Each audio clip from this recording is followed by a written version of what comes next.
when I went for my driver's test, I had been driving for many years before that. And here's what I mean by that. Not illegally, well, probably, but either way. Our family has a junkyard. And so we have trucks and things that we drive things around in, and we're supposed to transport things from one area of the junkyard to the other. It's a pretty big junkyard, so we were driving around a lot. And so I've been driving for a good bit of time. And so when I went for the driver's test, I thought, oh, this is going to be easy. So I went for the driver's test. Drove the whole way with my parking brake on. The parking brake did not work, but the light popped up on the dashboard. So, failed. One time. Made another appointment. Went back to Lancaster, took the driver's test, ran over a curb, and also sped. 25 miles an hour. Really, like, have you ever tried driving 25 miles an hour? You can't do it. It's like you have to drive without your foot on the gas. It can't happen. So, I failed the second time. Has anyone failed their driver's test twice? Oh, you have, Mrs. Shelley. Yes. 3 times. Oh, you failed 3 times. I feel great about me now. Did anyone fail 3 times? You're in a league of your own, Mrs. Shelley. Sister, you passed? I'm surprised. So, I'm just joking. So, you should see the dents and dings on my car as she parks next to me. No, I'm just joking. No, she doesn't. She's a great driver. So anyway, I had to go to York. If you want to pass a driver's test, anyone under 16, go to York. You'll pass it, no problem. Pass the 3rd time. Now you say, Father, you didn't fail twice. Now my mom, she says I make up my stories because some of them have brought her. But she's here and she can confirm that I've failed twice. She will. She'll later. I'll have her come up. No, I'm just joking. She'll kill me. So anyway, I thought I was set. And there were people in my class who I didn't think could even reach the pedal, passing the first time. And I thought, I'd been driving for maybe 6 years before this. And I failed my driver's test? But see, I thought I had it made. But I had accomplished nothing. In the gospel today, the disciples thought they had it made.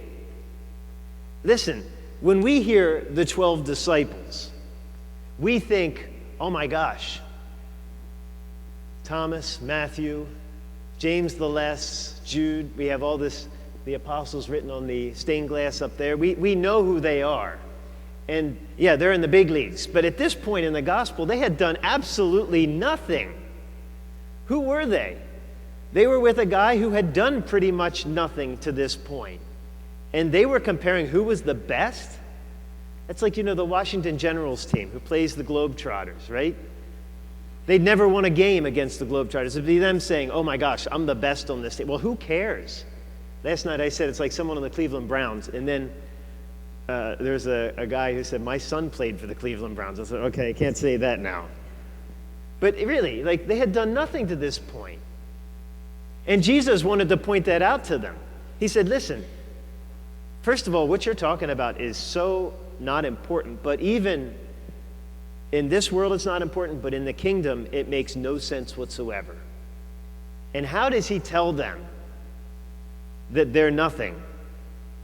He brings a child out. And you have to understand that in Jesus' time, a child had absolutely no rights. They were considered like the lowest of the low. Parents would turn their children in for very minor violations, and the child could be killed.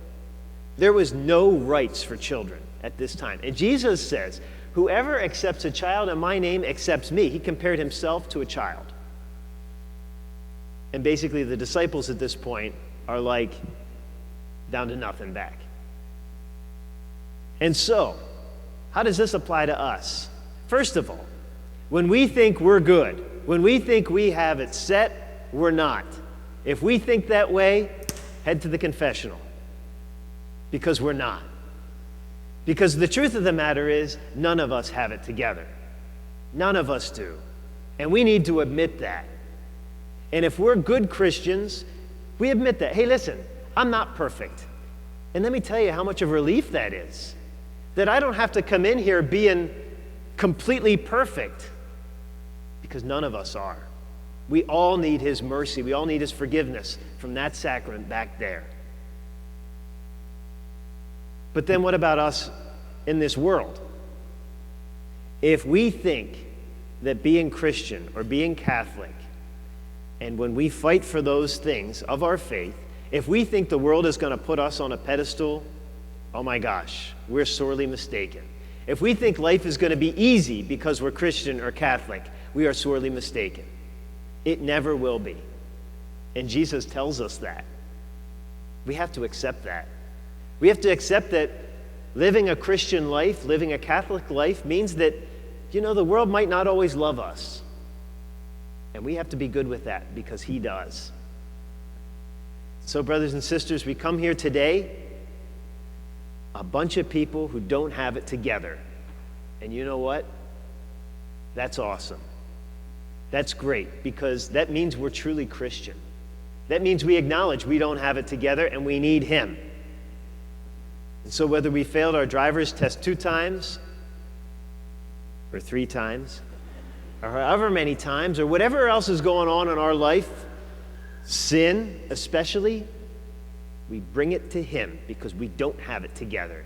And we allow him, the only one who does, to make us perfect, which is what we receive at this very altar today and for mortal sins and that confessional. Do not be afraid to admit that we don't have it together, because we don't, and he heals us. There's a lot of freedom in that. Let's accept it.